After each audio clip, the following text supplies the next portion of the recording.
Muy buenos días a todos y todas. El día de hoy vamos a trabajar el tema número 11 y número 12. Por favor, entonces, poner atención y vamos a hablar el día de hoy respecto a lo que son los discursos musicales. Para empezar, entonces, vamos a partir de lo que es la definición de discurso concretamente. Dice que proviene del latín y que es una forma de transmitir un mensaje que se pronuncia de forma pública.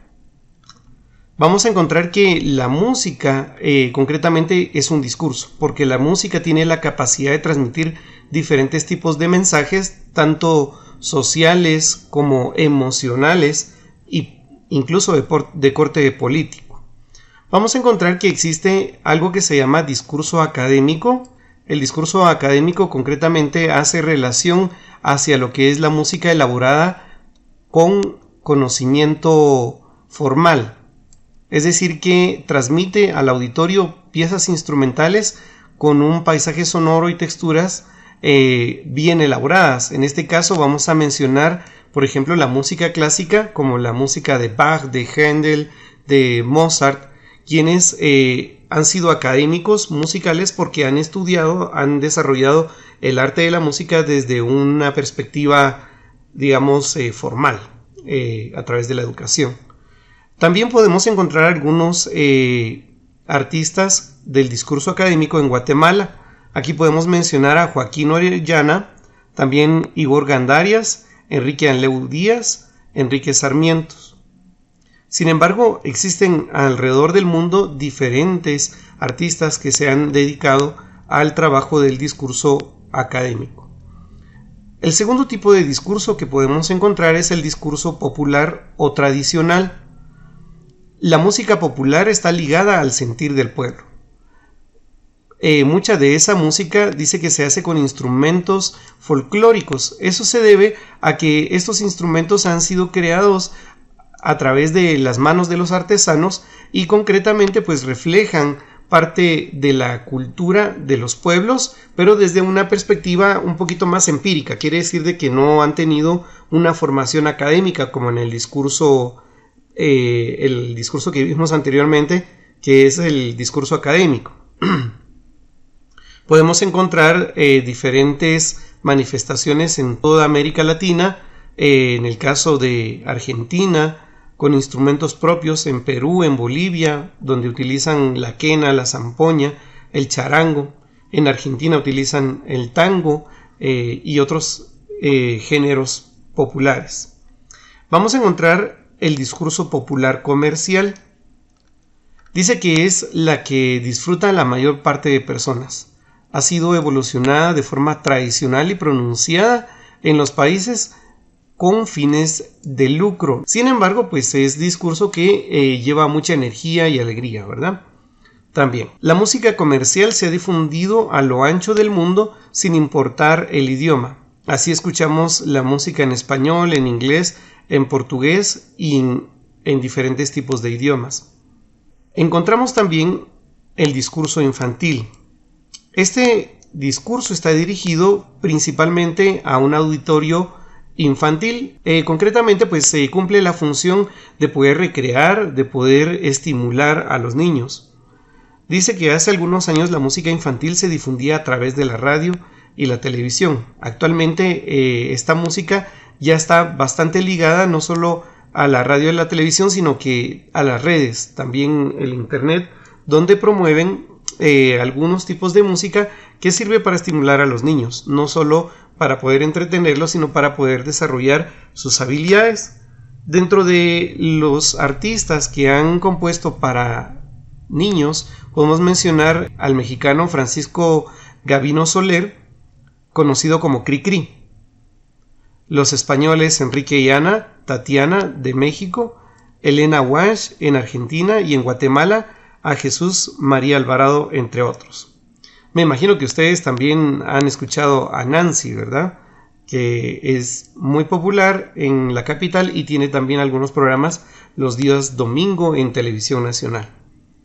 La música religiosa o el discurso religioso tiene como finalidad adorar a Dios, enaltecer la divinidad de Dios. En nuestras iglesias es donde se puede apreciar este tipo de discurso. Nosotros utilizamos la música como un lenguaje espiritual para poder comunicarnos con Dios y así comunicar lo que hay adentro de nosotros, en nuestra alma, en nuestro espíritu.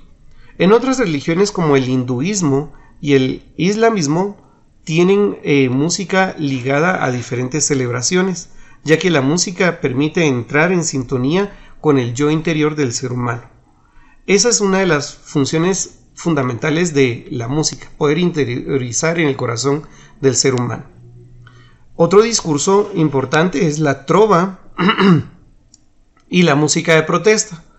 La trova es una expresión del sentir más profundo del ser humano, sus sueños y sus anhelos, incluso sus tristezas y alegrías. La trova surge en Cuba y también manifiesta parte de lo que es el acontecer social.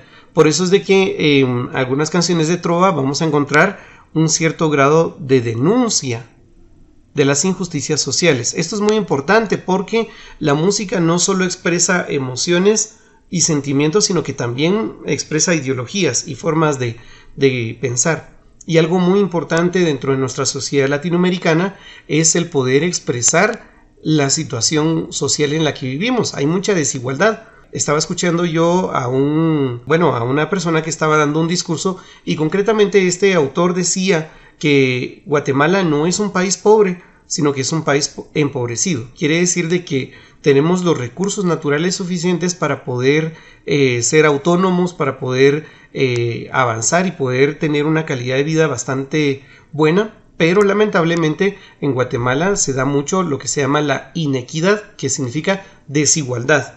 Es decir que pues en algunos casos, por ejemplo, los grandes empresarios no pagan impuestos y los pequeños contribuyentes pagan y pagan bastante, ¿verdad? Entonces, estas desigualdades generan tristeza, generan también pobreza y riqueza de forma desigual. Entonces existe un discurso que se llama la música de protesta.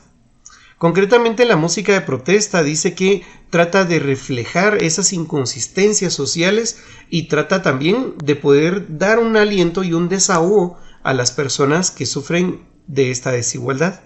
Dentro de estos músicos encontramos a Joaquín Sabina, Facundo Cabral, Pablo Milanés y Juan Manuel Serrat. Muy bien, vamos entonces a resolver la tarea. Yo voy a pedirles que por cuestión de tiempo ustedes puedan ir complementando aquello que no van a observar aquí en su pantalla. Para empezar, entonces dice, completa el mapa mental relacionando los temas de discursos musicales. Para empezar, sintetizamos. Un discurso musical es un mensaje que se pronuncia de manera pública y se trata de una acción comunicativa. Aquí tenemos el resumen de los distintos discursos. Tenemos académico, que dice que se realiza por especialistas que interpretan piezas instrumentales clásicas. Pero recuerden que les había comentado que el discurso académico tiene un respaldo escrito, es decir, que tiene una academia, un proceso de estudio, tiene lectura y escritura. Viene el discurso popular comercial, que en este caso pues es el que se comparte de forma masiva en la radio, en la televisión, en los medios, y trata de reflejar parte de lo que se está viviendo en la cultura, y aparte de eso pues también se utiliza para promover algunos comerciales o algunos productos. El discurso popular tradicional constituye aquellos elementos culturales históricos. Entonces habla de las tradiciones, habla de las costumbres, de la forma de vida de las personas.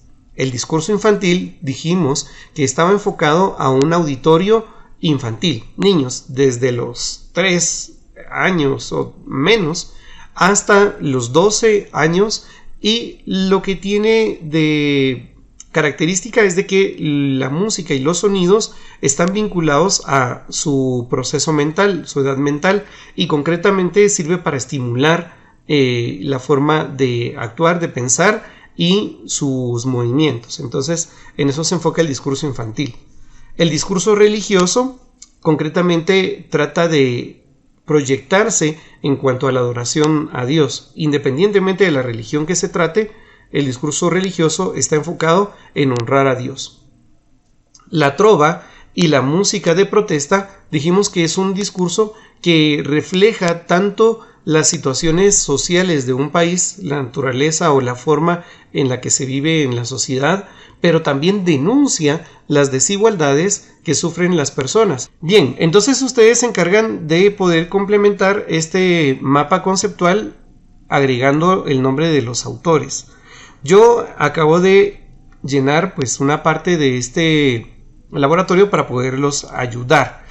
En el inciso B dice que debían de agregar 2 melodías del discurso académico de estos autores. Recuérdense que el discurso académico concretamente tiene un respaldo escrito, hay un conocimiento metodológico detrás de él, se escribe y se lee, es música escrita y se lee, y tiene pues dentro de lo que es la parte orquestal instrumentos nobles, como los instrumentos que se encuentran dentro de la orquesta sinfónica, y también instrumentos folclóricos, ¿verdad?, que representan y contextualizan una región.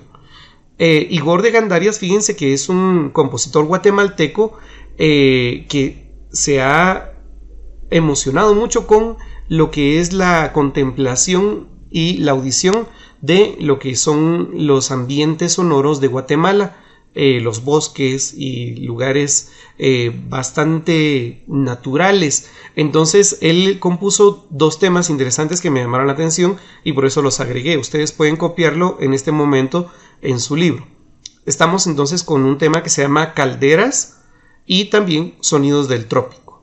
Entonces, de acuerdo a la diversidad de climas que hay en Guatemala, Igor Gandarias concretamente se enfocó en poder capturar esos sonidos y agregarles un poco de música.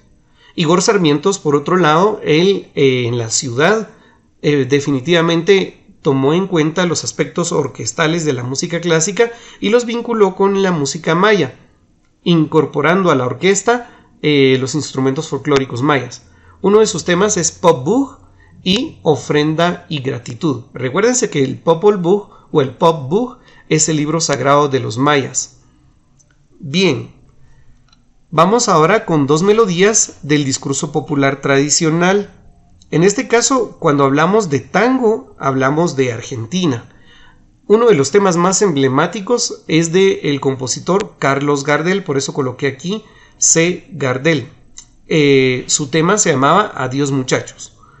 Y en cuanto a lo que es el son cubano, existe un son llamado guantanamera. Por supuesto que los sones van a ser diferentes en cada lugar de América Latina. Nuestro son tiene un compás de 6/8. El son cubano va a tener una característica diferente. Entonces, el son, la palabra son viene del vocablo en inglés song, que significa canción. Entonces, cuando nosotros escuchemos la palabra son, no nos vamos a referir únicamente a una canción que es lenta, tum, tum, tum, no, sino que va a ser diferente en cada tipo de país. Recuérdense que la palabra son, de nuevo, repito, es song, que significa canción, refiriéndose a la música popular. 2 melodías del discurso comercial, en este caso hablando de la salsa. Bueno, puedo comentarles una de mis agrupaciones favoritas, es DLG, y ellos tienen una canción que se llama Juliana. Me imagino que ustedes tienen otras melodías de salsa que les pueden llamar la atención. Yo solo les coloco algunas ideas, algunos ejemplos, pero ustedes pueden utilizar lo que mejor les parezca y lo que más les guste. En ska tenemos una banda guatemalteca que interpreta también ska y algunos temas de rock pop, que es Malacates Treble Shop. Una de mis canciones favoritas de Malacates es Ni un centavo. Esta pueden incluirla también. Y hay otras bandas que pueden tocar ska. Por ejemplo, los fabulosos Cadillac de Argentina también tocan ska.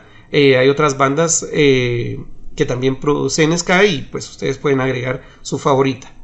2 nombres de cantos del discurso religioso. Por ejemplo, en la música protestante o evangélica podemos incluir un himno muy hermoso, antiguo, llamado Cuán grande es Él. En la Iglesia Católica también encontramos algunos cantos o himnos hermosos, como Juntos como Hermanos, que se utiliza como canto procesional al iniciar la misa. Cuando hablamos del inciso C, tenemos que complementar lo que es el himno a Centroamérica. Aquí voy a dejarles yo algunas para que ustedes lo lean en las páginas anteriores y puedan complementarlo, pero voy a ayudarles un poquito con lo que llené aquí. Y dice: den al viento las blondas espigas, sería la palabra. Blondas viene de amarillo o de color oro. Entonces, den al viento las blondas espigas, sacudiendo sus lanzas de oro. Den al viento las mieses en coro. Y a ver quién me dice, alguien que pueda activar su micrófono y me diga qué es lo que hace falta aquí. Del trabajo y la paz. ¿No se recuerda a nadie? Muy bien. Ustedes lo llenan, tienen que leerlo. Muy bien. Y que juntas las manos amigas y una, oh patria, tus 5 naciones. Y ustedes terminan de completar esto. Bien. Ya para terminar vamos a hablar del tema 12, la música desde distintas épocas. Vamos a encontrar que la música refleja, al igual que las danzas, parte de nuestra historia. Entonces aquí dice: la historia de la música guatemalteca es profunda y los cambios que se han producido a través del tiempo son innumerables. Es por eso que te presentamos un esbozo histórico para reconocer a través de las diferentes épocas las características que han logrado la identidad de la música nacional. Entonces, importante tomar en cuenta el aspecto histórico de tiempos innumerables, y la idea es de que esta música va a representar nuestra identidad. Vamos a hablar de la música precolombina. Como ustedes saben, la palabra pre es un prefijo, significa antes. Colombino viene del vocablo colonia o antes de la colonia. Entonces precolombino es antes de la colonia. Dice: como ya sabes, la música y la danza eran partes inseparables de los rituales mayas y sus instrumentos eran importantes en esa práctica. Instrumentos como el tambor, las trompetas y las flautas, el teponaztle, los pitos y los raspadores son inspirados por los sonidos de la naturaleza, de los cantos de los pájaros. Fíjense que la cultura maya era muy rica porque tenía algo que se llama cosmovisión. La cosmovisión es la visión del cosmos o la visión del universo, cómo nosotros vemos el universo, de dónde se originó el universo. Y fíjense que la cosmovisión maya es muy rica porque ellos concretamente pues respetaban mucho a la naturaleza, al universo.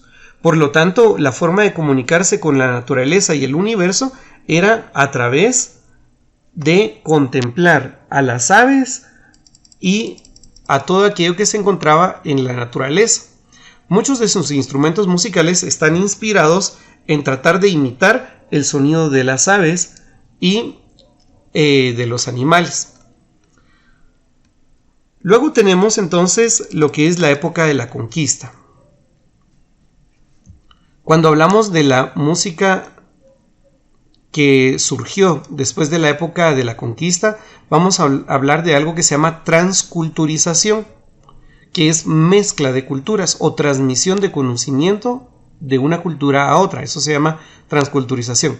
Las manifestaciones musicales de esa época se vieron influidas principalmente por la religión, la mezcla o fusión de culturas de los conquistadores que encontraron en las tierras americanas.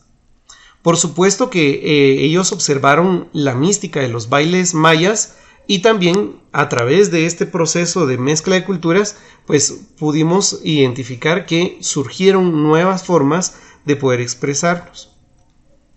Viene luego la época independiente. La época independiente, dice: las ideas independentistas de los intelectuales de Guatemala en 1970 provocan cambios radicales en el poder ejercido por la Iglesia siglos atrás. Surge entonces la idea de crear en Guatemala una nación concreta, con expresiones propias. Entonces, después de la independencia, pues vienen ya tradiciones y creencias que surgen adoptadas desde la libertad del Reino de España. Entonces aquí vienen algunas tradiciones interesantes heredadas, como por ejemplo los villancicos para Navidad y algunas otras tradiciones que vienen también de España, pero que son adoptadas en Guatemala como propias. Dentro de los principales exponentes encontramos a Benedicto Sáenz. Fíjense, jóvenes, que Benedicto Sáenz es hijo de un músico de una capilla católica. Durante el tiempo de la colonia no existían academias de música.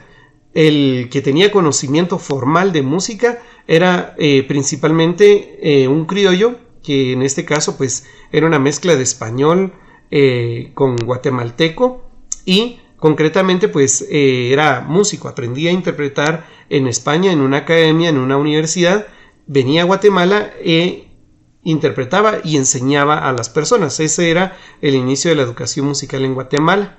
Resulta que Benedicto Sáenz tuvo un hijo con el mismo nombre, le colocó su mismo nombre, y fue el primer músico de la época en viajar a Europa para poder especializarse en la música. Entonces él empezó a enseñar a otras personas y a crear una tradición de enseñanza musical en Guatemala. Entonces a estos hombres se les llamó maestros de capilla, porque enseñaban y lo hacían dentro de la capilla católica, dentro de la parroquia o dentro de la catedral. Encontramos a otro exponente importante que es Rafael Antonio Castellanos. Dice que en sus villancicos incorporó elementos de la tradición popular guatemalteca.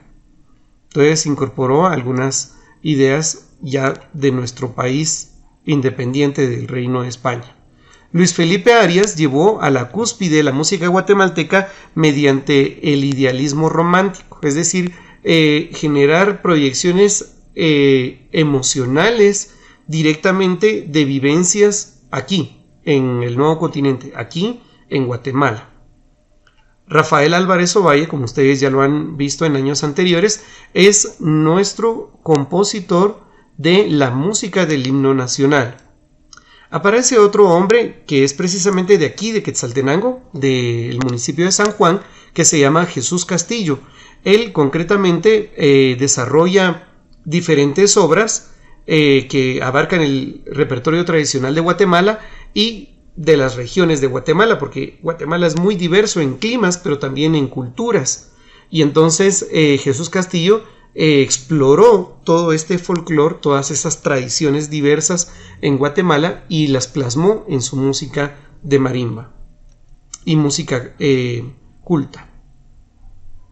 José Castañeda organiza un conjunto denominado Ars Nova y posteriormente da pie a la formación de la Orquesta Sinfónica Nacional. Esos son los principios de la música culta en Guatemala, la música académica. Jorge Sarmientos, de quien ya hemos hablado, es autor del concepto de la marimba orquesta, es decir, la marimba no solo como un instrumento folclórico, sino como un instrumento que puede acompañar diferentes tipos de géneros populares, como la cumbia, el merengue, la salsa y todo lo que se utiliza dentro de las fiestas populares. Enrique Anleu Díaz, también otro guatemalteco, dice que utilizó el material del rabinalachi, que es una danza folclórica que tiene tradición en la cosmovisión maya y su relación también con la conquista española y bueno, también los diferentes conflictos que habían en las diferentes culturas mayas en Mesoamérica y desarrolló un tipo de obra llamada parábolas sinfónicas. Ustedes saben que una parábola es una narrativa de una historia y entonces Enrique Anleu utilizó su música para poder narrar y describir historias a través de los sonidos. Interesantísimo. Dice, es notable cómo las tendencias posrománticas van adquiriendo temas indigenistas y muchos compositores inician hacia la temática musical. Es decir, se toma la parte ancestral o vernácula, que es originalmente indígena, y lo van fusionando con ciertas características de Europa, ¿verdad? Entonces ahí surgen estas fusiones. Surgiendo una fuerte tendencia impresionista de la música. Cuando hablamos de impresionismo nos referimos a la capacidad de poder provocar sensaciones y emociones en el auditorio. Entre ellos aparece Benigno Mejía, Joaquín Reina, Felipe Siliesa Ramos, Carlos Vides Sandoval y Manuel Alvarado. Aquí podemos observar una foto de la Orquesta Sinfónica Nacional, fundada en 1904. Muy bien, voy a ayudarlos ya para terminar con la tarea que sería prácticamente nuestra tarea número 12, ¿verdad? Que es la evaluación. Responde y dice, menciona 4 instrumentos musicales de la época precolombina. Número 1 tenemos el tun, número 2 el teponaztle, número 3 las sonajas o chinchines y número 4 las ocarinas. Las ocarinas son algunos silbatos de barro. Muy bien, continuamos. Mencione 4 instrumentos musicales de la época colonial. Aquí vamos a tomar en cuenta lo que se llama, bueno, la guitarra que conocemos, que es un instrumento que trabajamos en clase. La vihuela, que es muy similar a la guitarra, solo que tiene un poco más de cuerdas y es más pequeña. El órgano, que normalmente se utilizaba en las capillas durante la época colonial. Actualmente dentro de las iglesias católicas el órgano es el instrumento fundamental litúrgico dentro de la iglesia católica. Y el violín, que también es un instrumento que se utilizó mucho en la época colonial. Inciso B, completa el nombre de los músicos. Benedicto Sáenz Hijo fue el primer músico de la época en viajar a Europa. Con su regreso da un impulso importante en la instrumentación de Guatemala. Rafael Antonio Castellanos es quien con sus villancicos incorpora elementos de la tradición popular guatemalteca. Luis Felipe Arias llevó a la cúspide la música guatemalteca a través del idealismo romántico. Rafael Álvarez Ovalle, su aporte es el legado a la patria, es decir, él nos heredó lo que es la música del himno nacional. Jesús Castillo, habíamos dicho que es un quetzalteco, como nosotros, cuya obra musical abarca melodías tradicionales guatemaltecas de diferentes regiones del país. Vamos ahora entonces a colocar los conceptos, las definiciones de cada contexto. A ver, primero dice, es un mensaje que se pronuncia de manera pública. Se trata de una acción comunicativa. Estamos hablando de el discurso. Quiero pedirles que en este momento, si ustedes pueden tener acceso a su micrófono, puedan abrir su micrófono y puedan ir respondiendo, por favor. No importa que ya lo estén viendo en pantalla, pero quiero escucharlos, por favor. Y si ya hicieron su tarea, pues pueden ir rectificando. Si lo tienen bien, pues excelente, y si no, pueden ir modificándolo, ¿verdad? Época en la música y danza que eran partes inseparables de los rituales mayas, y sus instrumentos eran importantes en esa época. Instrumentos como el tambor, las trompetas y las flautas. ¿Estamos hablando de qué época? ¿Alguien ahí? Precolombina. Precolombina, exactamente, precolombina, ¿verdad? Muchas gracias, felicitaciones. Dice, número 3, época en que las manifestaciones musicales se vieron influidas principalmente por la religión y por la mezcla de culturas que los conquistadores y colonos encontraron en tierras americanas. Estamos hablando de la época colonial. Cuando utilizamos el término colonial viene de colonos. ¿De acuerdo? Bien, muy bien. Siguiente. Nombre que recibía el organista experto en cantos y dirigir al coro y enseñar en la escuela del coro. A ver, ¿cómo dijimos que se llamaba esta persona? ¿Alguien que me responda, por favor? ¿Puede ser la persona que me contestó hace ratito? Maestro de capilla. Muy bien, campeón, así es. Excelente. Siguiente. Esta no la tengo resuelta, entonces pónganse mucho las pilas y vamos a ver quién es el más pilas para responder. Dice, época en que surge la idea de nacionalidad, aquí está la palabra clave, y con ella las expresiones musicales dan giro trascendental enfocándose hacia el tema de libertad en la creación como tema principal. Estamos hablando de la época independiente. En esta época surge entonces lo que es el nacionalismo, ¿verdad? Época independiente.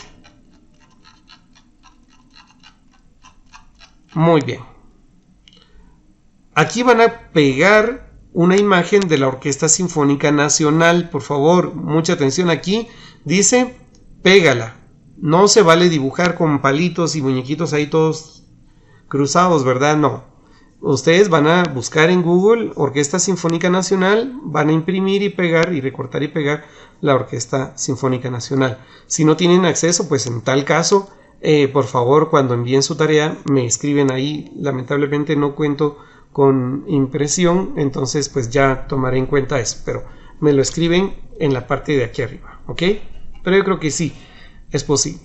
Bueno, chicos, quisiera saber si hay alguna duda. Vamos a dejar pendiente los siguientes temas para la otra semana. Si ustedes pueden avanzar, mucho mejor, ¿verdad? Porque entonces de esa manera ya vamos realizando pues algunos diálogos.